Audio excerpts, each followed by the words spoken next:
No trespassing. The curse awakens.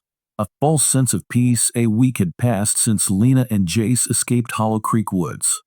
Jace had returned home, trying to piece his life back together. Lena, however, couldn't shake the feeling that something was wrong. She had burned the ledger, destroyed the cabin, freed the souls trapped in the woods. Hadn't she? So why was she still waking up gasping for air, the scent of burning wood thick in her lungs? Why did the whispers follow her into her dreams? And why, when she checked the old case files, did she find a new name written in ink? The new victim, the name hadn't been there before. But now, clear as day, Eleanor Finch, 2025. Lena's stomach twisted. A new missing person. And when she ran Eleanor's name through the database, she had vanished, disappeared without a trace 2 nights ago. Lena gripped the edges of the file. The woods should have been dead, but they weren't. They were just hungry again. The warning that night, Lena sat in her apartment, staring at the case file. Then, her phone buzzed. Unknown number. You didn't finish it. Her blood ran cold. A second later, a knock at the door. Slow, deliberate. Lena grabbed her gun and moved cautiously. She opened the door, just a crack, and nearly stopped breathing. Standing in the hallway was Eleanor Finch, but her eyes, black, empty, and when she smiled, it was with Lena's own voice. You didn't finish it, detective. The lights flickered. The whispers returned, and Lena finally understood. The curse didn't die. It just found a new way in. Through her. No trespassing. The curse unleashed nowhere is safe. Lena slammed the door shut, heart pounding. Eleanor Finch wasn't just missing. She had become part of the curse, and now it had left the woods. Lena took a shaky breath.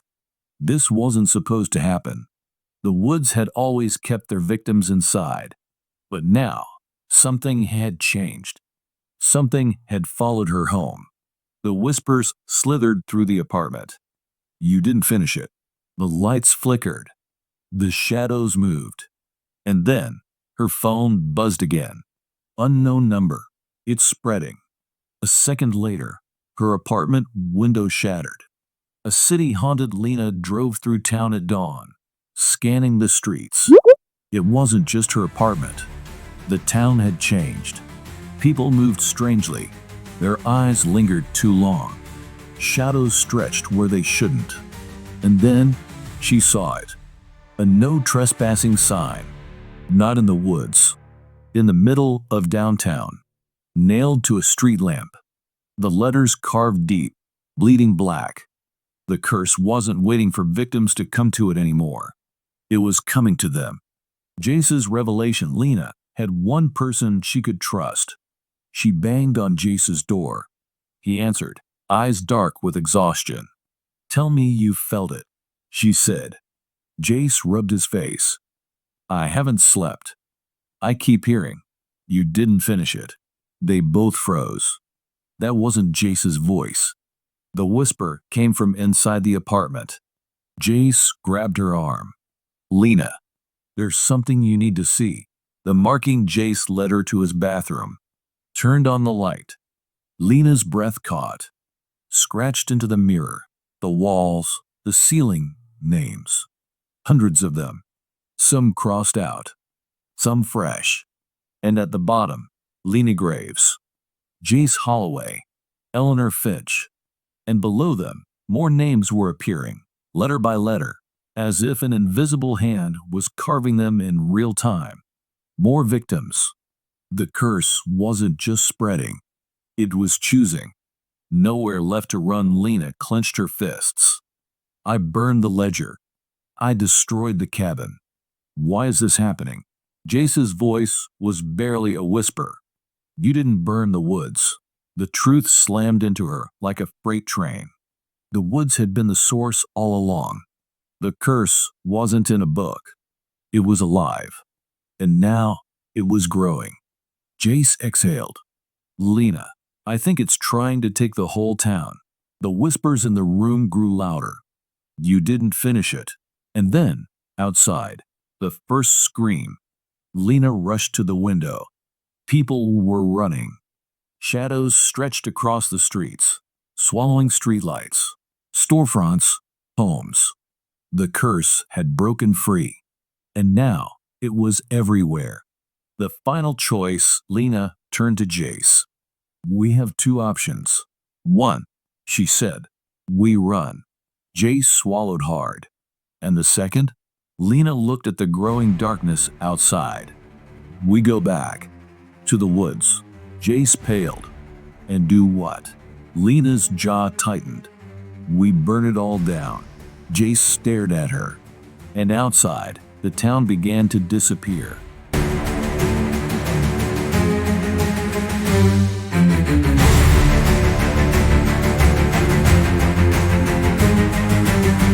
No trespassing.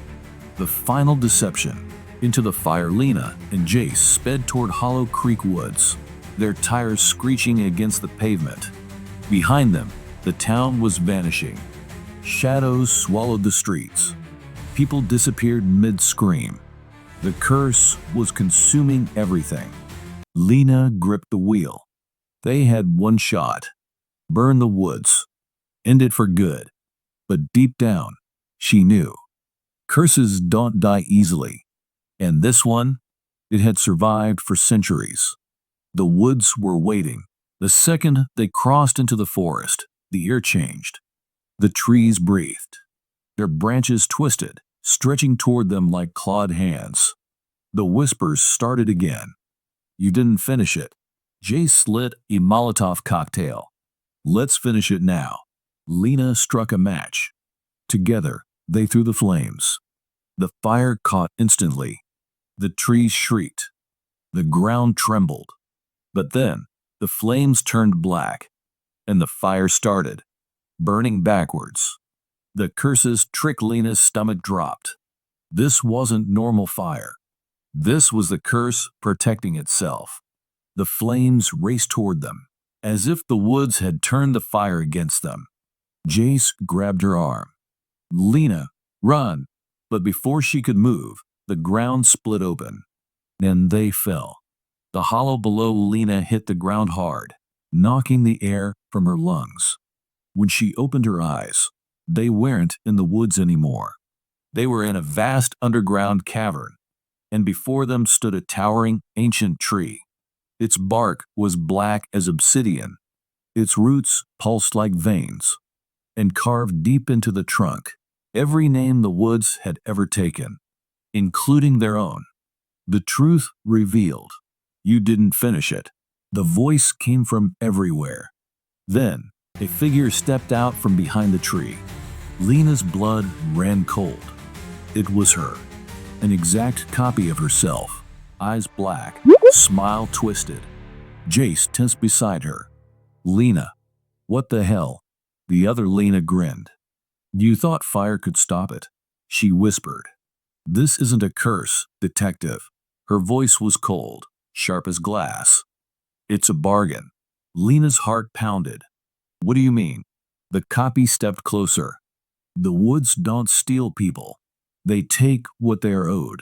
Lena's breath hitched. Someone let the curse in. Someone agreed to the first bargain. And as long as their name remains, the copy's black eyes gleamed. The woods will never die. The first name, Lena, turned back to the ancient tree. She understood now. This wasn't just a list of the lost. It was a contract. And at the very top, the first name ever taken. Arthur Holloway, 1684. Jace's breath hitched. That's my last name. Lena's stomach dropped. The Holloway family had been tied to this curse for centuries. Jace wasn't just a victim. His bloodline started this. And unless they erased the first name, the curse would never end. One final trick. Lena pulled out her knife. She had to carve the name out, erase it. But the second her blade touched the bark, the cavern started collapsing. The other Lena laughed. The woods will not be cheated. Jace grabbed Lena's hand. Do it. Now. The shadows rushed toward them. Lena slashed the name, and the world exploded in light. The aftermath. Lena woke up on the ground. The woods were gone. Not burned. Not destroyed. Just gone. Jace lay beside her, unconscious but breathing.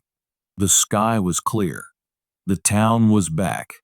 And for the first time in centuries, the whispers were silent. But then, days later, Lena sat in her apartment, exhausted but relieved. She had done it. The curse was over.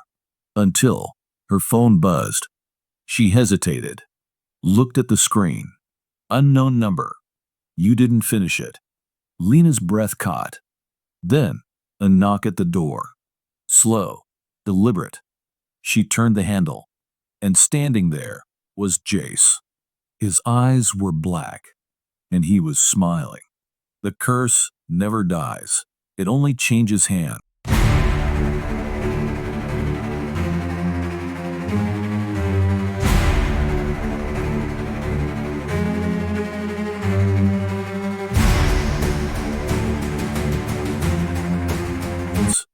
No Trespassing.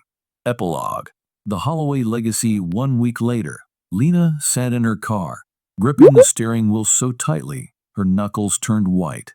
She hadn't slept since that night. Since Jace had knocked on her door, changed. His black eyes haunted her. His smile. The way he had whispered, "You didn't finish it."